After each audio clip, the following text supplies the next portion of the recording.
AskReddit by Snibesty. To people who have also worked with multimillionaires or billionaires, what is something different they do from ordinary people? Years ago, a friend of mine's dad was trying to sell his startup company and picked up an investor at the airport. He was proud of his classic Rolls-Royce and noticed the investor looking around, playing with the air vents. So he said, "Is this your first time in a Rolls-Royce?" The guy said no, but it was his first time in the front seat. Flex. Well, the owner of my small company is incredibly wealthy but also rad as fuck, and he drives a tank on property all the time just for the fuck of it. He also owns a very old, gorgeous estate from an extremely influential family, think Vanderbilts, and we throw parties there. But on top of it, he lets his employees rent it out for events. So my husband and I are throwing an anniversary party, never had a reception, in 2024. We have the entire estate and all 10 bedrooms for a whole weekend, and it isn't costing us a single dime. If I didn't work for the company, the cost of the venue would be upwards of $25K for the day. I never expected someone so incredibly wealthy to be so down to earth and generous. It's exactly who I would strive to be at that level of wealth. Wow. This the first thing in this thread that made me say, "That's so exciting, I hope you have a great day." I didn't realize that the act of driving is some peasant shit till I met them. I work for a major corporation. One of my colleagues started talking to a director as they were leaving once.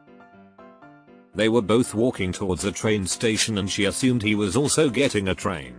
As they got there, a limo pulled up and he nonchalantly said bye and left. Hire a private chef for a casual Tuesday lunch with her girlfriends.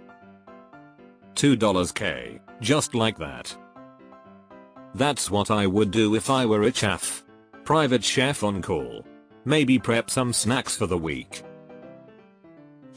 One old money rich person treated me to a fancy meal and she was super polite and nice and tipped well. What struck me was the decisiveness and confidence that everyone there would cater to her, and they did. She wanted X dish that they didn't make that day and they made it. The one that sticks with me was at the end. She said, "I want a cappuccino with something. I want them to put a design on it like I've gotten cute cappuccinos in my life. It doesn't even cost extra." It never occurred to me to just ask for everything I want all the time. This was the same person that on a business trip hugged me after the flight I did it. Woman thorned me, "Oh, was this your first time in economy?" And she goes, "No, flying commercial, just so we all understand how rich." The expectation that someone else will always cater to you is spot on. I work at a really fancy hotel within walking distance of an Ivy League university, and the super wealthy people just expect certain things. Most people around them who aren't their friends or family is considered the help, even if they don't say it out loud. They also feel pretty entitled to things, like they will just walk up behind the bar and grab a bottle of wine that they want. Have no fear when addressing anyone, no social barriers. I'm like that. But only because a head injury removed my self-consciousness. My friend was a pilot for a very large aluminum business. Think aluminum foil. The brothers would fly for business meetings and my friend would make all the arrangements, including car rentals. These guys would drive off and go to meetings, dinner, etc. Sometimes they would just leave the rental car behind and ride with others to change venues or whatever. He tried to tell them the rental doesn't stop unless the car gets returned. They didn't really care. If it was any level of inconvenience, they just moved on. It was more than once he had to go back and find the car based on their recollection and get it returned.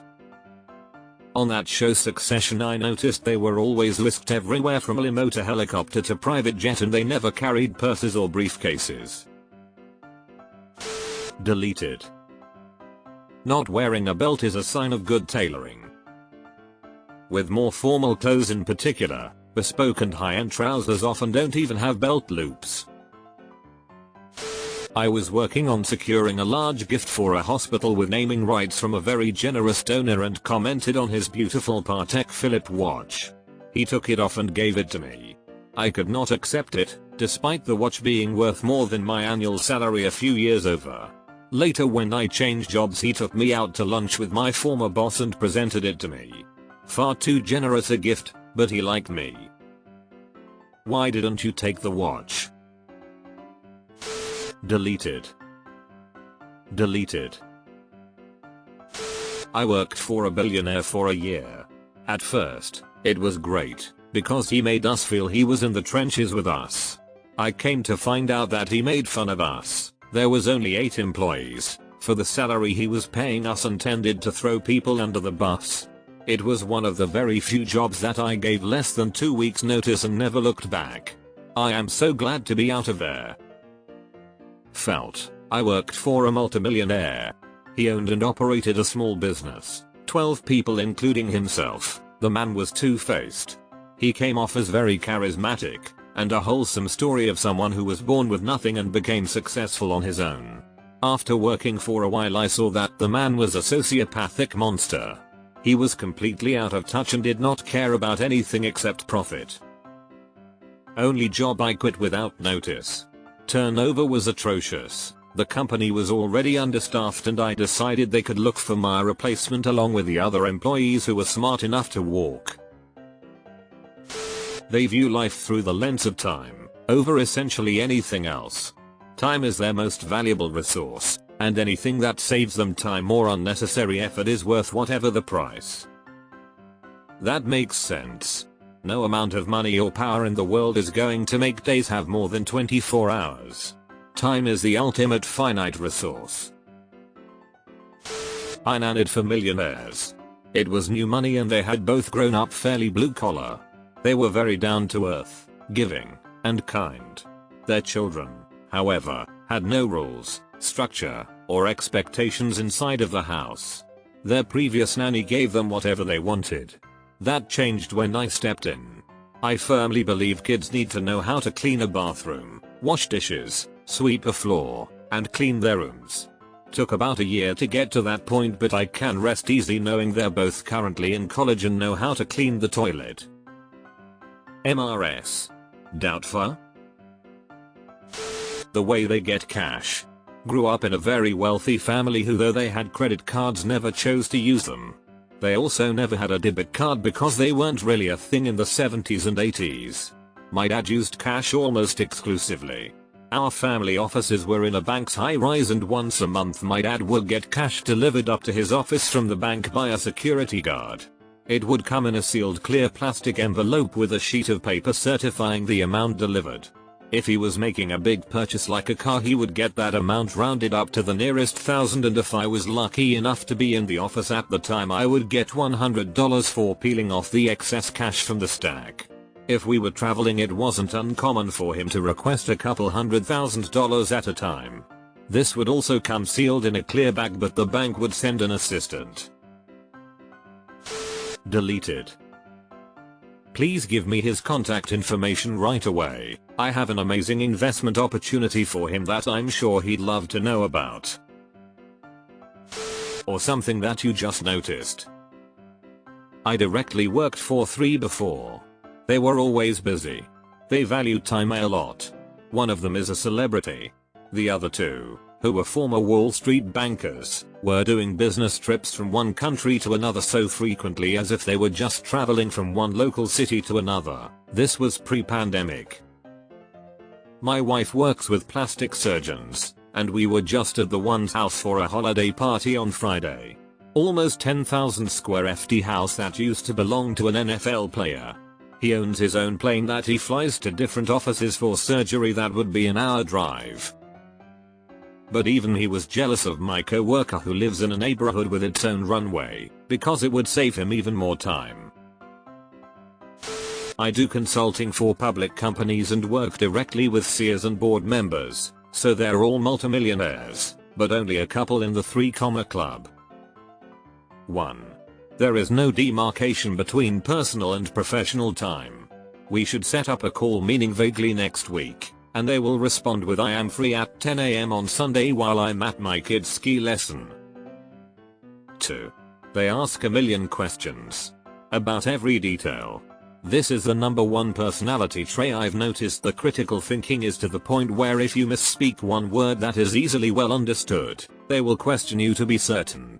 I do think this is one of many factors that has made them successful. I've noticed point 2 of highly successful people. Incredible attention to detail. I'll spend 6 months on a project, know the ins and outs of everything. Within seconds they'll ask some very pointed question I had somehow never considered. I worked for a self-made billionaire. His father was a tradesman without the means to support his post-high school education. He was able to attend a prestigious university on a hockey scholarship. He graduated at the top of his class, later attaining his MBA from Harvard Business School, served in WWII, passed his CPA exam and went on to earn a law degree from Loyola. He founded a law firm and taught at law school in the mornings and evenings for 25 years. He established a multifaceted business, insurance, food and beverage distribution, car dealerships, with 40 wholly owned subsidiaries. Each year he would attend dozens of industry conventions and trade shows, often as the keynote speaker. While not speaking or transacting business, he would traipse the aisles of vendors. His obsession hobby was to visit the various booths, scooping up bag after bag of free stationery, pens, pencils, pad.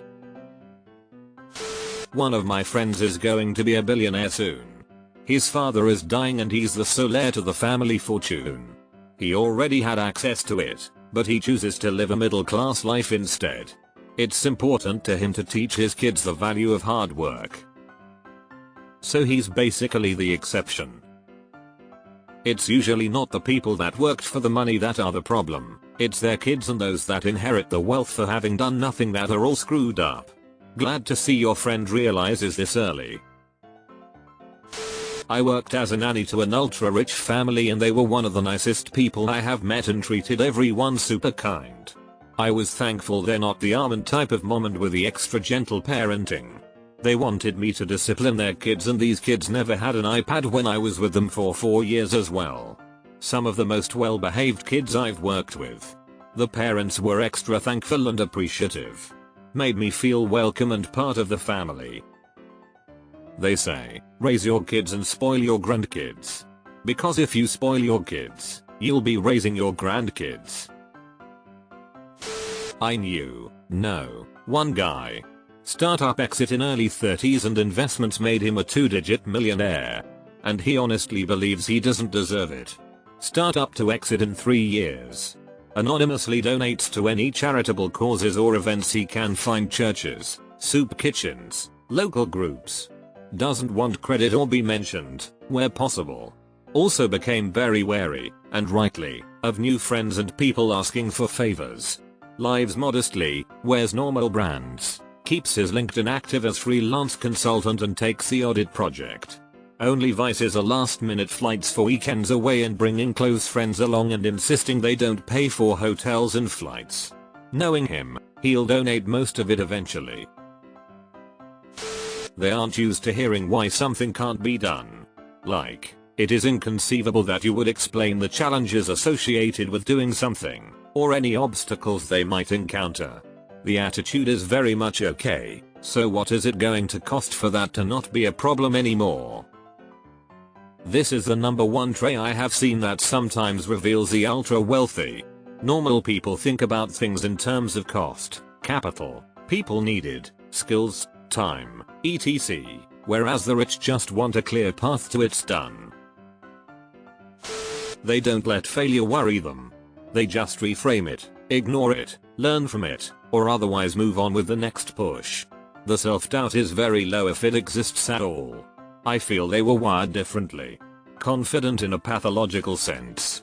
And I mean that literally, as one of them was so confident that he refused to listen to anyone around him that cared. Let all the sycophants fill his life because they would go along with anything, including absurd drug use, and it ultimately killed him. Worth close to $1 billion at the time of his death. That one is an outlier, but the underlying concept of unstoppable belief in oneself is a common thread. I spend all day wondering if I'm getting it right.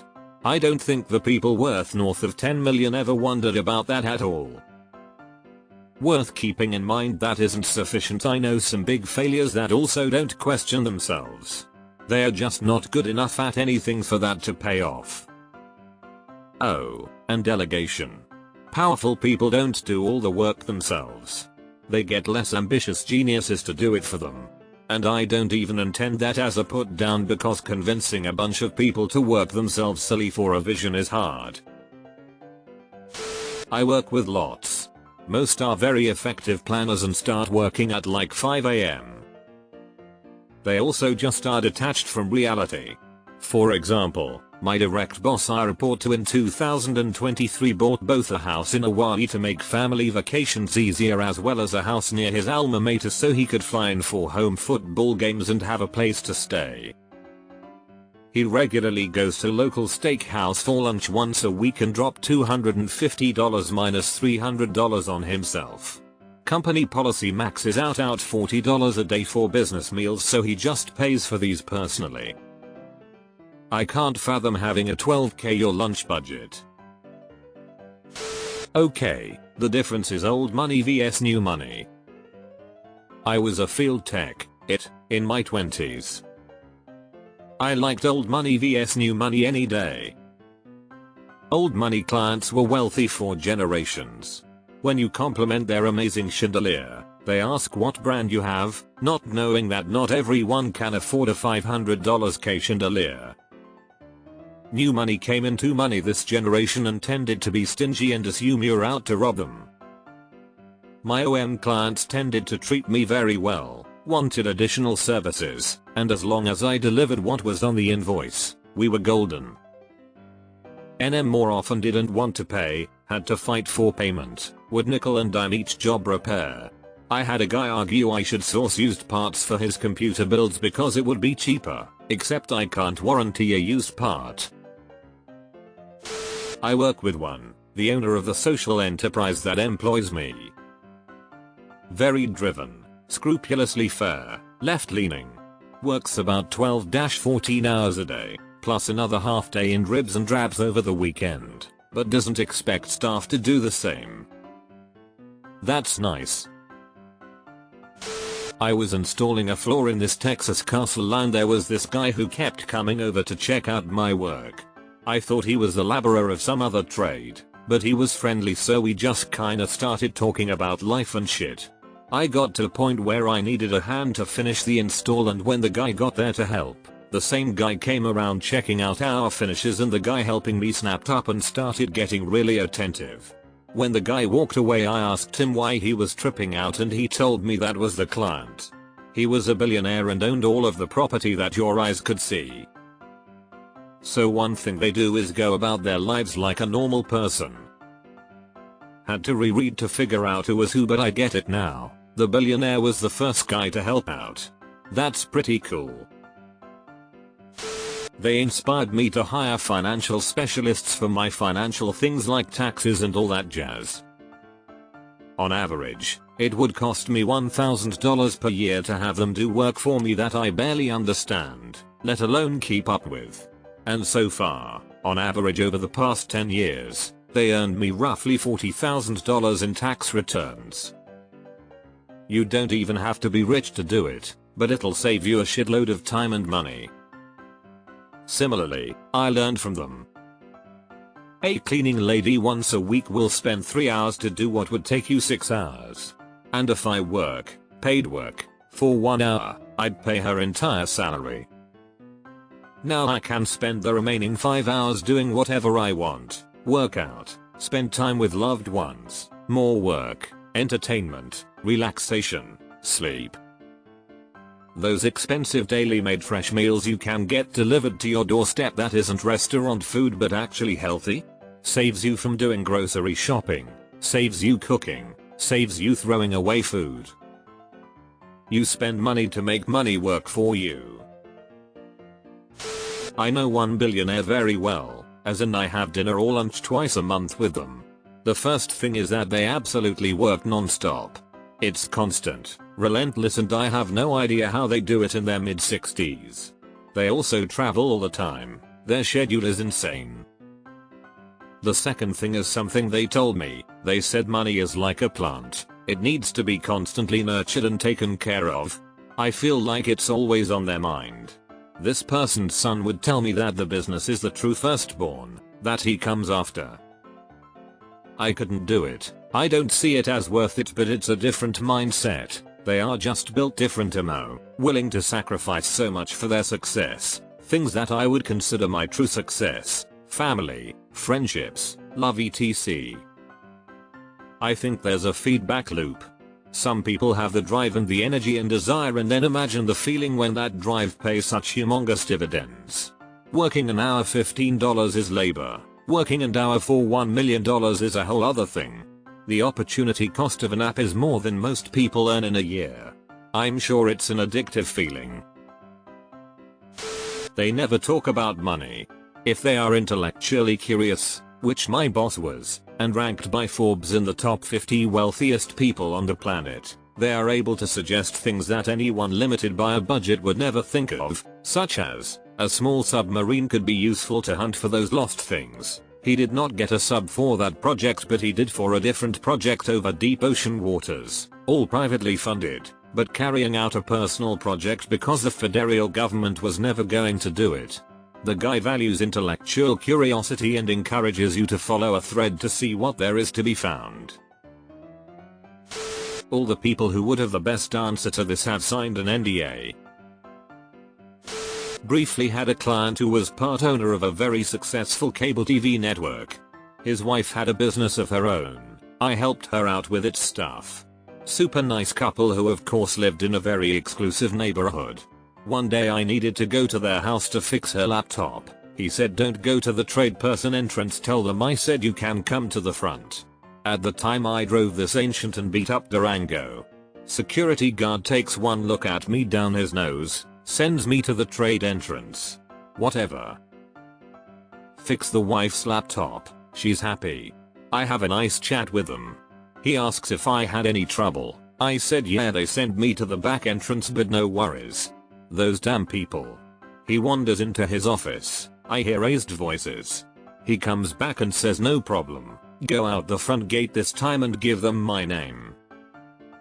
And, that is the story of how a snotty security guard waves cheerfully at me and called me sir as I followed a brand new top of the line Mercedes out of a super rich neighborhood in a piece of shit Durango.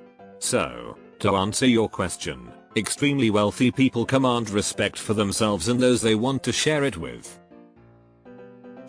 The ones I've worked with have been high paid, but not ridiculous, senior colleagues doing it for a while and just saved, all legit C-suite people who have millions and millions.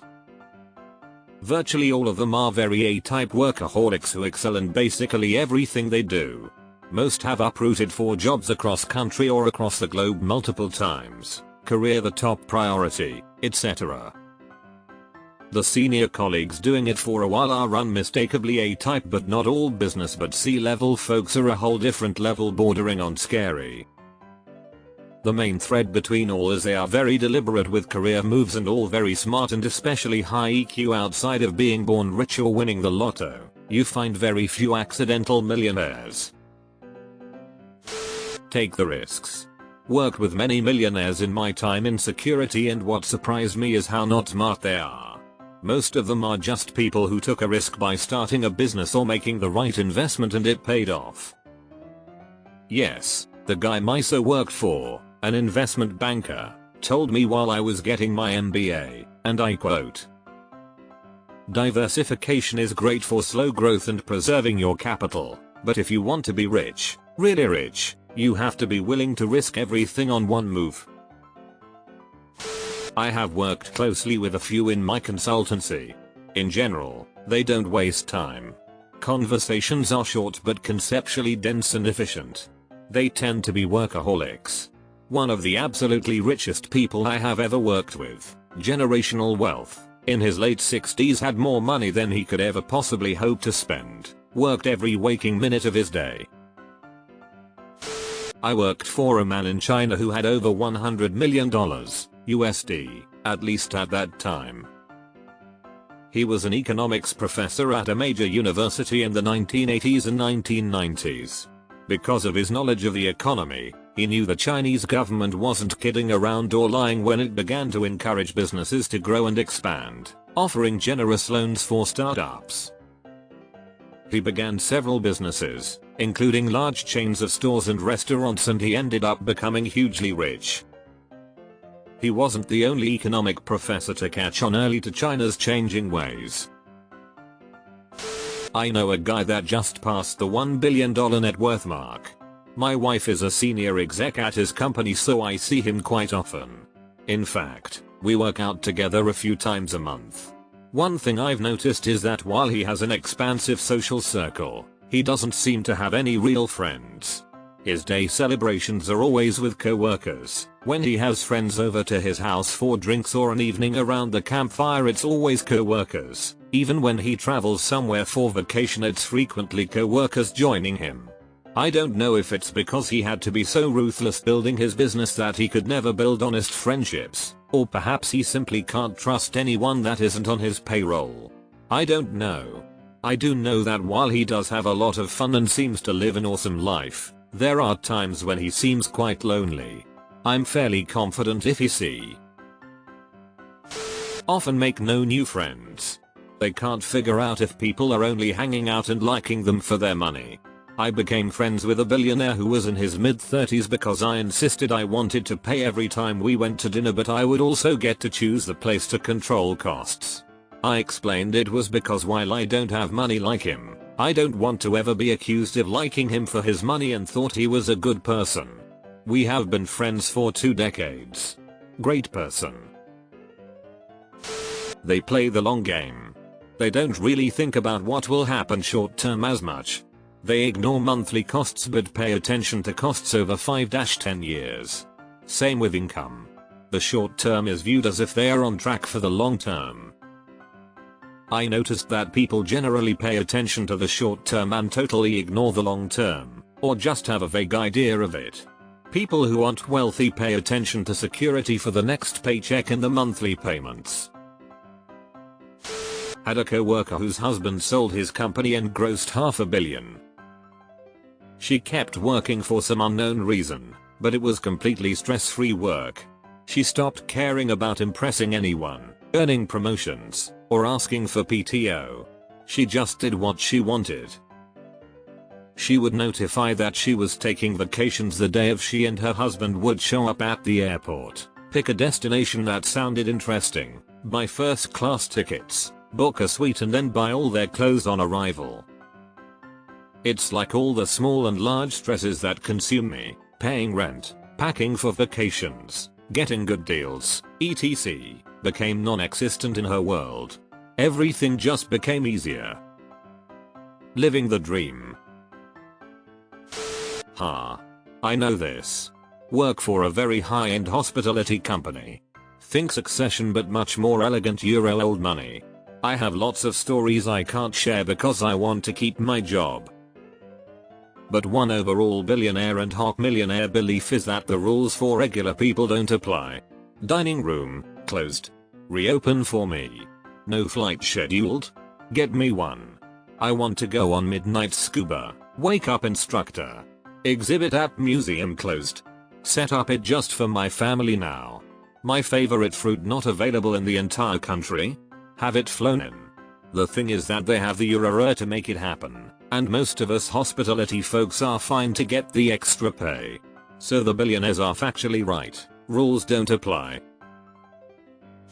My multimillionaire boss intentionally lives and dresses poor. I don't mean like non-stylish or lying to the IRS poor, but he drives old Lincoln Town cars, old Cadillacs, and dresses in shirts, jeans, and damp tennis shoes. He's also kind of a cheapskate. I asked him once why he looks so everyman. He said no one wants to rob someone they don't think has anything. I can walk around with $100k in my bag. He does sometimes, and no one knows. I gotta say I thought that was kind of genius. Not talking about inheritances, but every self-made millionaire I've worked with bet on themselves and was not afraid to do things they didn't know how to. A lot of this on here and it gets really contentious. Most self-made millionaires did bet in themselves, take risks, and work really hard. The thing about betting is that there is risk. And many equally talented, hard-working people took similar risks and didn't get lucky. That in no way takes away from the accomplishments of self-made millionaires, but there is this false myth that because anyone could theoretically do that, everyone can. And that's simply not true. Few people can afford to risk their life savings on a big idea or business venture because a little bad luck or anything less than good luck means financial disaster. I do respect the accomplishments of those that worked hard and gambled big to get where they are, but this in no way should be used to imply that anyone who hasn't is lazy, short-sighted, too cautious, etc. The kids of multimillionaires are closest to the portrayal of a wealthy son in the movie Talented Mr. Ripley, where they just love to have fun, and once they tire of a place they head to a new location. Everyone they meet who can't afford to go gets permanently forgotten. They just push ahead with what they consider fun and have no idea that other people have schedules or responsibilities. Fly across the US and back for lunch because they liked a restaurant. Pilot, used to fly private jets. Liv Garfield, CEO of Severn Trent Water, bought me and my colleagues a packet of custard creams to make up for the fact she was ending our bonus scheme. While she earned £1.5 million a year basic, and £2 million worth of shares. Ordinary people would have been too embarrassed to do that, I think.